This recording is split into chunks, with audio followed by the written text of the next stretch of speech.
eléyìí tó lẹ́tìkẹ́ ẹ̀yin èèyàn ẹ wá gbọ́ bí Táyé Currency tún ṣe fi ohùn lẹ̀ fún gbogbo àwọn gbọ́ yìí sọ yìí àwọn fans tí wọ́n ṣàwà nídìí wípé kí ìjà ó ṣẹlẹ̀ láàrin òun pẹ̀lú ọ̀gá ńlá fújì ìyún Alhaji Wasiu Alabi Pasuma pẹ̀lú gbogbo àwọn olórin fújì tó kù pátápátá ó lágbára o nínú fọ́nrán yìí ẹ máa gbọ́ gbogbo àlàyé tí Táyé Currency tún ṣe nípa bí òun pẹ̀lú Alhaji Wasiu Alabi Pasuma báwọn ṣe jọ ti bẹ̀rẹ̀ láti bí ọdún 1993 tó fi dé àkókò yìí tó ṣe wípé tán bá ní kò máa kà ní méní méjì àwọn ti wà pọ̀ báyìí ó ti pé 30 years wípé ẹni tóun ti wá ń bá rìn tóun ti ń bá ṣe bọ̀ láti 30 years ago ṣé ìsìn lòun ó ṣẹ̀wá sọ wípé òun fẹ́ máa gbéná wojú ẹ̀ àbí òun fẹ́ máa tàbùkù ẹ̀ nígboro wípé kò lè ṣeé ṣe òun pẹ̀lú ọ̀gá ńlá fújì àwọn ò ní jà òun pẹ̀lú àwọn olórin fújì tó kù pátápátá àwọn ò sì ní ìjà ó wá fi ìkìlọ̀ kan tó ṣe kókó tó ṣe pàtàkì ránṣẹ́ sí gbogbo àwọn fans tó ṣe gbọ́ yìí sọ yìí tí wọ́n ń ṣàbòsí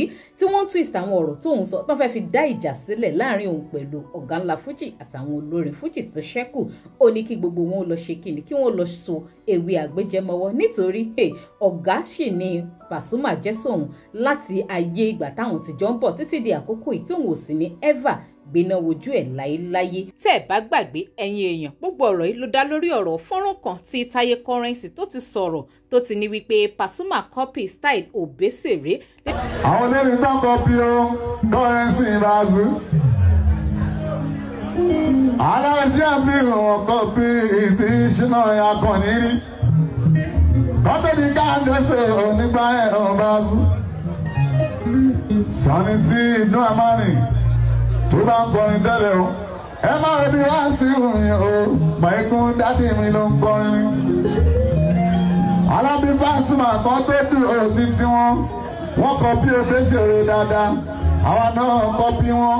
ilé tó jẹ́ kí àwọn èèyàn ṣàbẹ̀rẹ̀ sí ni máa sọ oríṣiríṣi ọ̀rọ̀ sí i fẹ́ dàbí gbà wípé ó fẹ́ máa fa awuyewuye láàrin òun pẹ̀lú Alhaji Wasiu Alabi Pasuma ọ̀rọ̀ pọ̀ nínú òwe kọ́bọ̀ ẹ̀yin èèyàn Táyé Currency ó fi ìkìlọ̀ ọ̀hún léta seriously ni àfi kẹ́yìn èèyàn kẹ́sì bá ń ṣe kíni kẹ́ bá wọn àkọ́ fìdílé ká tún jìjọ gbọ́ mo wá kí yín káàbọ̀ sórí ìkànnì DigiNaija television ṣé dáadáa ni mo tún bá yín ní dédé àsìkò yìí bẹ́yìn bá wá ṣe ń láǹfààní láti máa darapọ̀ mọ́ mi lórí ìkànnì yìí ẹ máa bá mi tẹ subscribe button tó wà lábẹ́ fọ́nrán yìí ẹ máa like kẹ́sì máa share lórí Facebook ẹ máa bá mi follow DigiNaija online TV kí n má wàá dá wa lágara jù ẹ jẹ́ ń gbé fọ́nrán Táyé Currency wọlé ká tó gbọ́ gbogbo àlàyé tó ṣe nínú ẹ̀ kẹ́sì máa fi èrò tiyín nípa ìṣe kọ́mẹ̀ntì fọ́nrán ọ̀hún rí ẹ̀jẹ̀ àjọwò.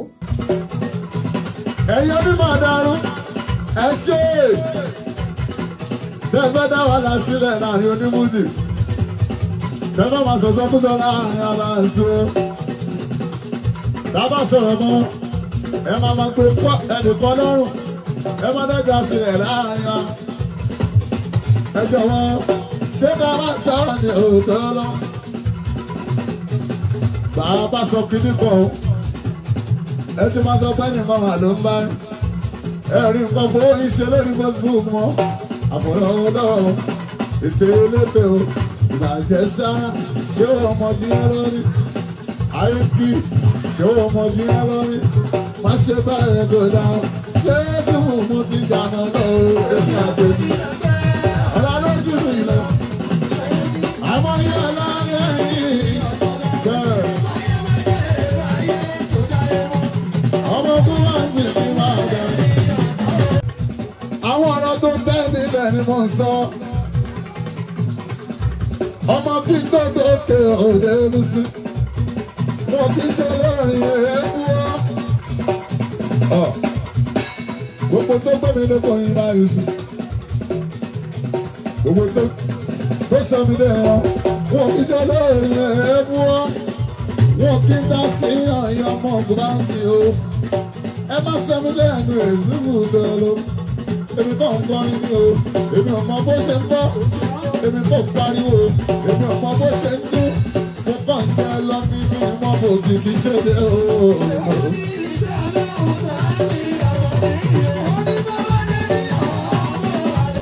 ẹ má bọ̀rọ̀ bọ̀rọ̀ bá mi rọrùn kò sí ṣubú lọ́rọ̀.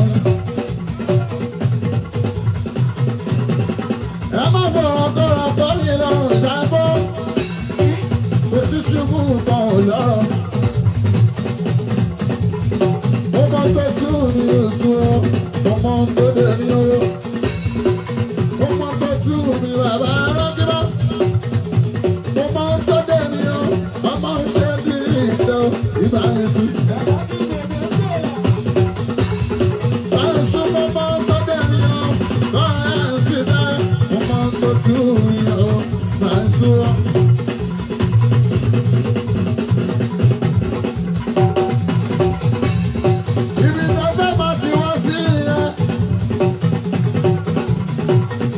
Èmi pẹ̀lú ọ̀gá mi Àlàbí Pasuma, kò sí ìjà láàrin.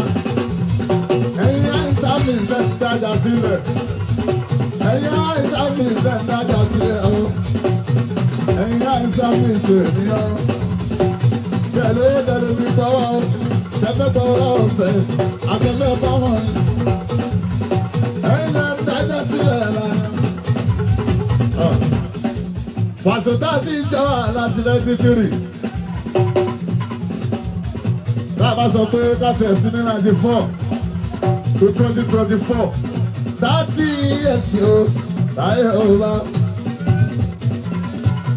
30 years o, lórí sí ìbáṣu. Ó wá tán fún sẹ́yìn tá a bá sọ̀rọ̀ kan. Ṣé kò ń dá fẹ́nìyàn ló ń dá fún wa ní tá a bá sọ sórí kan. Ẹ wá mi pé wà kọlù rárá wà ń sún. Mi ò dé máa ń di òkú wọn bá ń yà máa sọ tẹnu. Bàlọ́bà mọ́ bá mi o. Àyìnbọ̀dà mọ́ mi o. Ìfẹ́ bá tààtù mọ́ mi ya. Àjọmọ́ra wa bá yìí sún o. Ẹ má lọ dájà sílẹ̀ láàrin wa. Ẹni bá pọ́n pàṣẹ lè tó mi o. Ẹni bó rọjú. Ẹni bá súnmọ́ pàṣẹ tó lórí. Ẹni bó rọjú. Bàbá gàgà dáàbà kòkó. Bàbá sọ tó lọ ṣe fún wa. Ẹ wá ń yí mọ́ wa lọ́wọ́. Mo dẹ̀jẹ́ nílà bàbá àjùbọ̀. Ọmọ tó wá ń sìn o. Ọ̀rẹ́ sì bá. Torí sí ọ̀tá ẹni. Sí ọ̀tá ẹni. Tó bá dọ̀rọ̀ nì. Ó ṣe ṣe ká mórí bọ́. Ṣùgbọ́n tí ọ̀rẹ́ ni tó bá náà ta ẹni àti mórí bọ́ ń kọ́. Èmi àti bá sọ ọjà. Ẹ má sọ bẹ́ẹ̀ mọ́ bá so. Ohun tí ò tẹ́ mi lọ́rùn ti bá sọ ìyẹn oníjà láàrin wa. Ẹ má fi mí kọ́ bọ́dí dóró. Èmi àti Àlàbí mi bá sùn ò bá tàbí òní.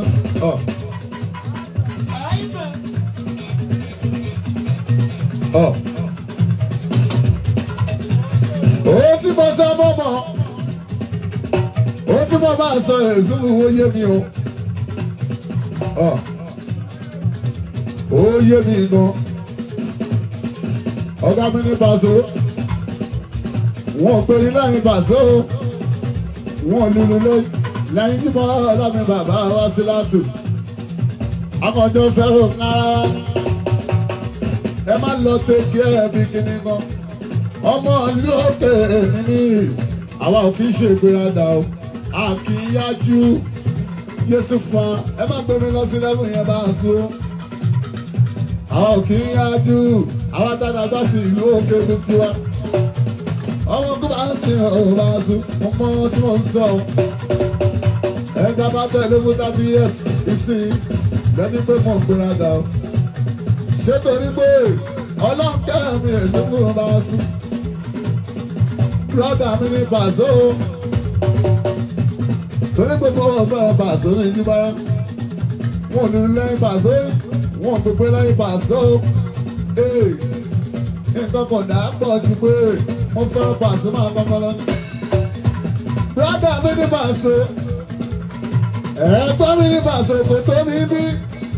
Ọmọ òkúta ń sìn àpárá alẹ́ mi o. Ọ̀gá mi ní Pasuma òjúbọ́ra o. Bẹ́ẹ̀ jẹ́ fáǹsì wa. Ẹ̀yin bẹ́ẹ̀ jẹ́ fáǹsì wa kúndẹ̀. Ẹ má lọ dájà sílẹ̀ láàrin ọ. Ó ṣe pé mo ń bẹ̀rù yìí o. Mo ṣàlàyé sórí yẹn. At 50, mo mọ ohun tí mo fẹ́. ọmọkùnrin máa ń sìn ìmọ̀mọ́ tó ń bẹ lọ́wọ́ ní ọba so. Sálẹ̀dà sálẹ̀dà ẹ̀rọ sálẹ̀dà. Ọ̀rọ̀ tí mo sọ ẹ tún lọ sọ sí sítórì. Ẹ̀yin ọkùnrin sọ lọ́jà. Bẹ́ẹ̀ ni ọ̀yá yín ẹ sọ bẹ̀. Bẹ́ẹ̀ ni ọ̀lẹ́ ẹ sọ bẹ̀. Ẹ̀rọ sọ sí sítórì. Ọ̀rọ̀ tí mo sọ, òun lẹ tó máa sọ, ọ̀nà ìbára. Ṣé yẹn nìyà ọmọ ògùn máa ń sìn ọ́ àlàyé? Àbí mo bú bá sọ bá bí mú, àbí mo bú bá bójú, ọ̀gá mi ní bá so. Ẹ má lọ dájà sílẹ̀ láàrin wa. Àfi ti ìkọ́rẹ́nsì ọlọ́dún kan mo bẹ̀rù ní olóòtú. Ọmọ kan tí a máa ń rìn ní mo bẹ̀rù ọ. Ẹ má lọ dájà sílẹ̀ láàrin wa o. Mo lè jẹ́ ní Pasuma ní wa. Pẹ̀lú mọ́ ní èmi kan mọ̀ dáadáa. Ẹ má lọ dájà sílẹ̀ láàrin èmi àtọ̀gá wa. Ọ̀gá mi ní Pàṣẹ tí máa sọ pé tó bá sọ fáwọn mi àpọ́nlé ní bá a sùn. Àjọrò òpó ní ẹni tẹ́ ẹ máa ń tẹ̀lé láti 1993-34 30 years. Kọ́ ẹ ń sọmọ ìlú òkè. Ẹ lọ bèrè lọ́wọ́ owó ẹ̀tọ́ ẹ̀ mọ́ sùúrù. Ẹnikẹ́ni tó bá jù wá bàbá ńlá máa àlàyé bàbá wa nì. Bàbá wa nì. Ẹ má lọ tẹ́kẹ̀ fọ̀gáńtẹ́ Yéésù mo máa ń so ṣe. Ìyẹn làwọn olórí mìíràn fi ń bẹ́ sí mi.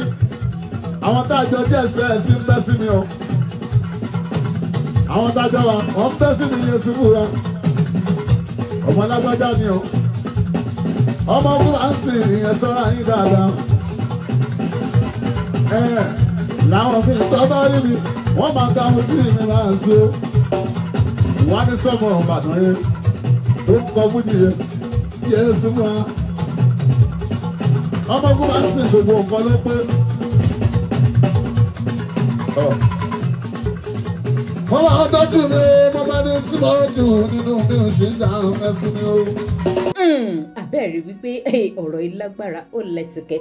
Táyé Currency ní gbogbo eléyìí tóun tún sọ nínú fọ́nrán yìí kan tún máa gbé káàkiri, kan tún sọ di kíni, kan tún sọ di ẹjọ́, kan tún máa gbé ká ó lágbára. Ṣùgbọ́n ṣá ọ̀rọ̀ lẹ́gbọ́ tí Táyé Currency tó sọ kalẹ̀ nínú fọ́nrán yìí wípé òun pẹ̀lú ọ̀gá ńlá Fújì ìyún Pasuma àwọn òjò níjà àwọn òjò ní kàńtà. Bẹ́ẹ̀ pé àwọn fans agbọ̀rọ̀ mi dẹlẹ́rù àwọn yẹn gan-an ni wọ́n ń tà láti wá ìjà láàrin àwọn eléyìí tó ṣe wípé ó ní kò ní happen.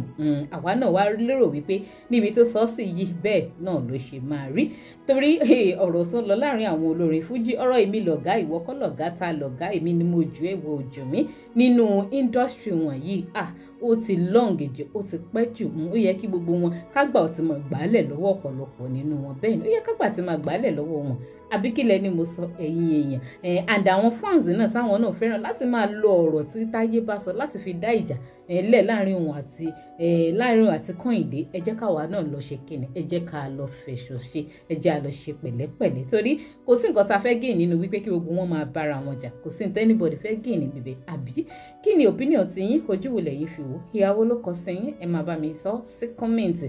Ẹ má wá gbàgbé láti máa follow DigiNaija Online TV lórí Facebook tẹ́yìn ò bá ti follow wa tẹ́lẹ̀, link kan wà ní comment section video tó máa gbé yín tààrà dé orí Facebook page wa. Lórí YouTube ẹ máa bá mi tẹ subscribe button tó wà lábẹ́ fọ́nrán yìí, kẹ́ ẹ sì máa like ẹ máa share video yìí kó máa lọ káàkiri lórí ayélujára. Kémi àti yín ká tó pàdé láyọ̀ àti àlàáfíà, ó dàbọ̀.